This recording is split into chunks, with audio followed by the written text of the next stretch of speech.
does anyone know what a rhino horn is made of?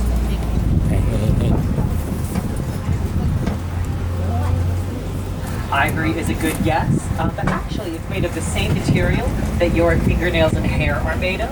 That material is called keratin. So you can kind of think of a rhino horn like a large, solid mass of hair. And to the left on top of the hill, you may see a few cinnamon-colored animals. These are the bongo. And there you go. Colored over You didn't there see is that? the greater kudu. Greater See? kudu can jump 6 feet in the air. We are heading out of the Little Ituri Forest into the Sahi River, folks. And after the Sahi River, we are going to move poli-poli. In Swahili, poli means slow. Saying something twice puts emphasis on it. So we are just moving very slowly.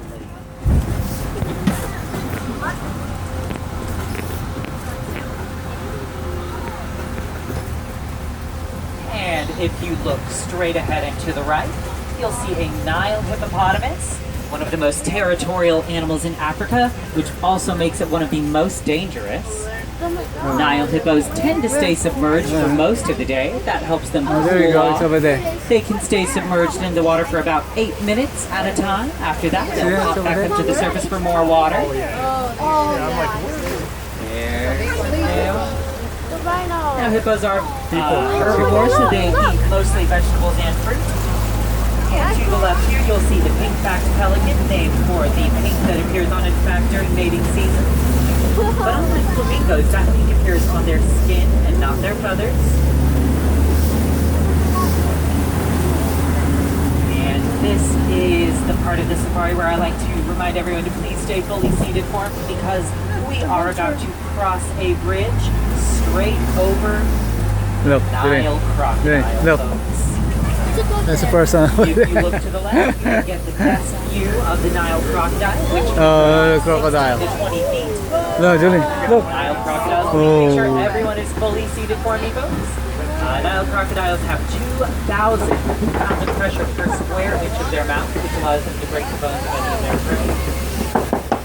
Now, crocodiles are reptiles and ectotherms, so they warm up and cool down a little bit differently than you and I do as warm-blooded mammals. As a newborn crocodile is about to hatch from its egg, the adult will place the egg into its mouth and roll it around gently. That helps break the shell up a little bit, allowing the crocodile to hatch a little more easily from it.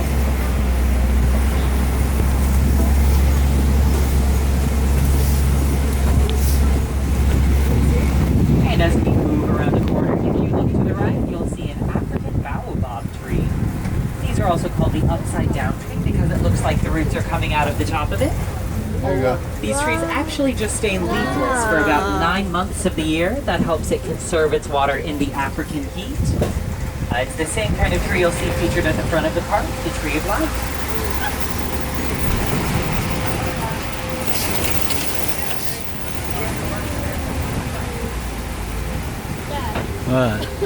Look at that. As we move down the hill, folks, we are moving into the African savanna.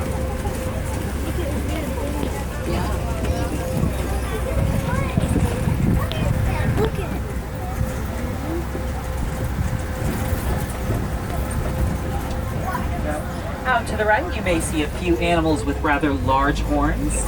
These are the Ankole cattle, also known as the Watusi cattle, for the first tribe known to domesticate them.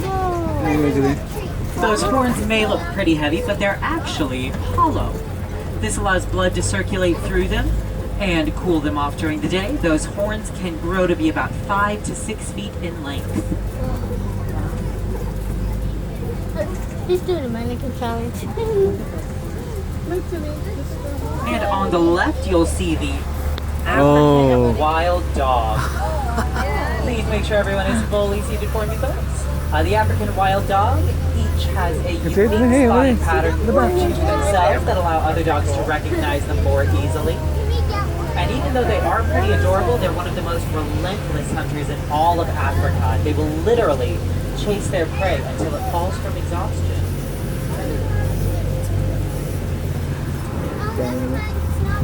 And these animals up ahead that look like deer are called the water buck. They, as their name name indicates, drink a large amount of water. So they do not migrate because they do need to stay near a body of water. Ah, there you go, Julie. Look. They emit a smelly, greasy liquid from their coat that allows them to be waterproof. It also helps them sniff out other water bugs in the area. You might also notice what look like large red piles of dirt. These are actually termite mounds. Animals on the African savanna like to use these as scratching posts. And up ahead, folks, you'll see a Maasai giraffe. There you go, Julie. Have a guess as to There. how many vertebrae a giraffe has in its neck. 20 is a good guess, but actually, giraffes only have 7 vertebrae, the same number that you and I do. Theirs are just quite a bit larger. Giraffes can grow to be 18 to 20 feet tall, which is why the leaves in the trees sit about 20 feet up or higher. Those long legs giraffes have allow them to run at a top speed Look of at that. 35 miles an hour and cruise at a casual 10. That's a cattle. Giraffes are born to be about 6 feet tall, and they can stand and walk in the first few hours of life, which allows them to better be able to protect themselves. And that tan animal with the horns over to the left of us is the Patterson's eland, the largest antelope in Africa. Just like the greater kudu, it can live 6 feet in the air. Wow. That was big. Wow. There is another Patterson's eland out to the right of us on a termite mound. Animals like to hop on top of these to see what other animals are coming their way. Termites build their mounds out of local dirt as well as their own saliva and dung. And up the hill are a few gray-colored animals. These are one of the most famous migratory animals in the world, the white-bearded wildebeest. They live and travel in herds numbering anywhere from 10 to 1,000. But there is no designated leader among a herd of wildebeest. Be careful, please. I will.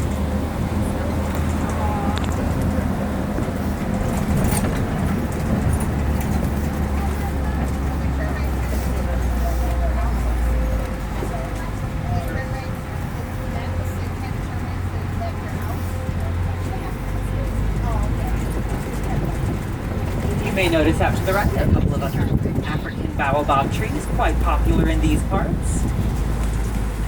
And I believe we are getting close to a watering hole, folks. Hopefully that means we'll spot a few more animals up ahead. Keep a sharp eye and ear out.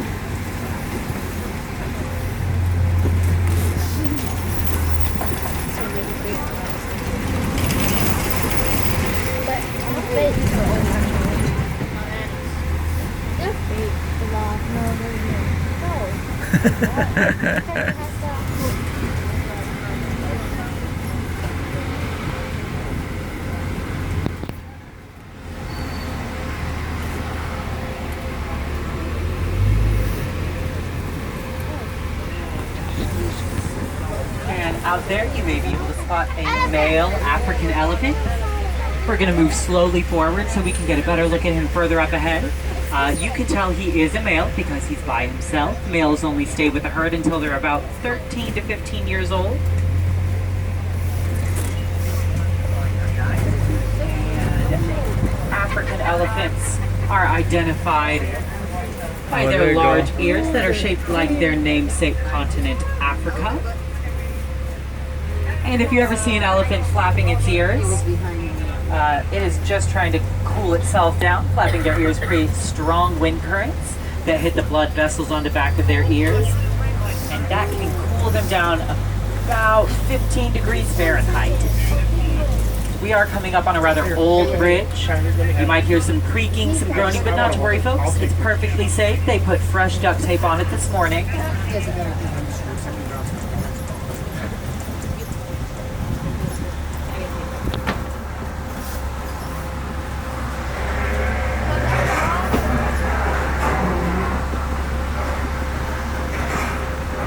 And if memory serves me well, we are getting closer to that water hole. I am hopeful that we'll be able to see a few more animals out this way.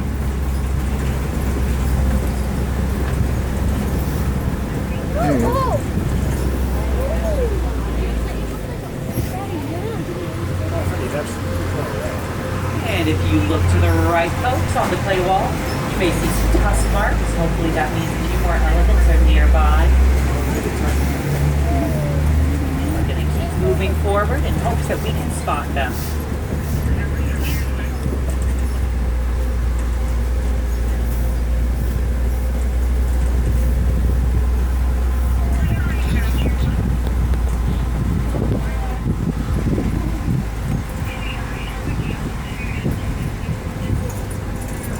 Oh, there you go. And indeed, the elephants are out, folks.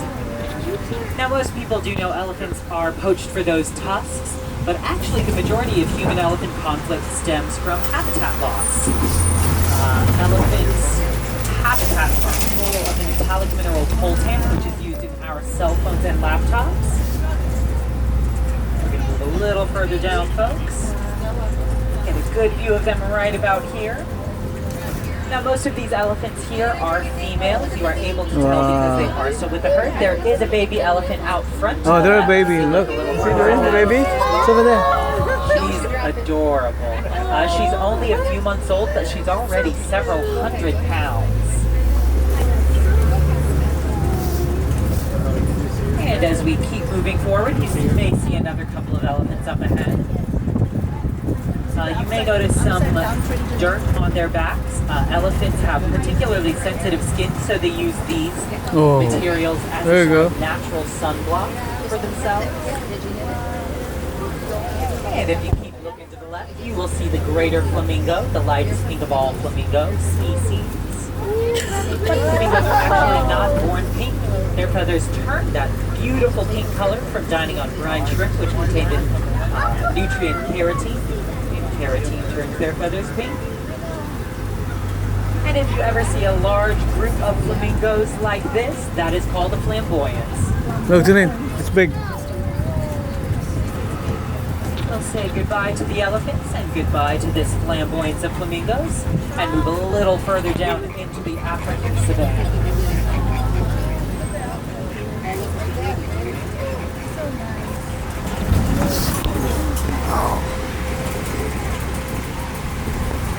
Are headed into rhino country, folks, as well as zebra territory.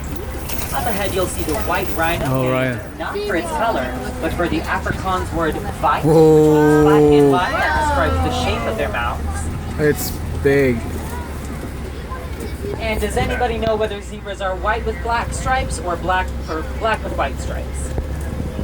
White with black stripes. That is a really good guess, but as we get a little closer, take a look at their nose and tell me what color their nose is. Black. Black. That is a good way to indicate that zebras are actually black with white stripes.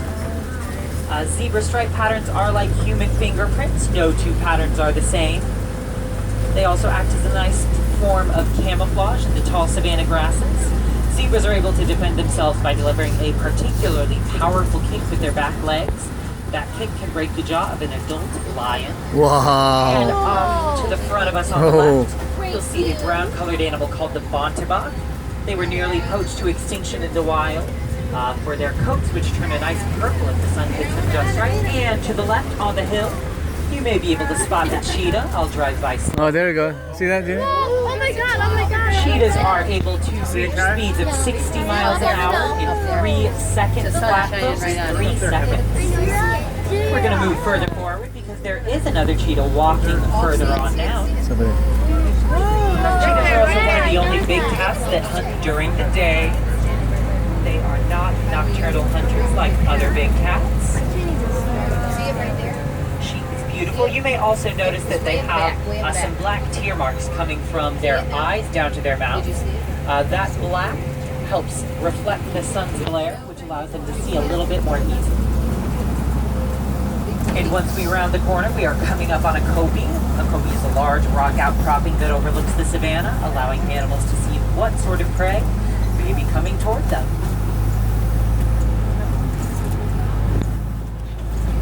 Kind of look like a rock tower.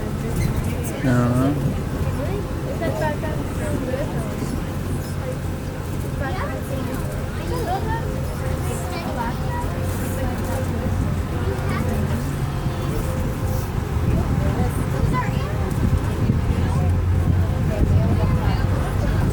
Oh, there you go. See there, there's a lion. And indeed, folks, you can see both a male lion and a lioness. They're sleeping. Males are identified by that nice shaggy mane on top of their head. Males stay behind and protect the pride, while females go out and do most of the hunting. Lions do sleep about 16 to 20 hours out of the entire day. And if you hear a lion roar, it's most likely either a marking of their territory or a sort of roll call to help them keep track of everyone in the pride.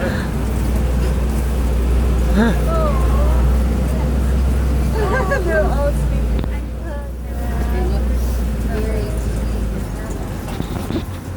And if you look to the left over here, folks,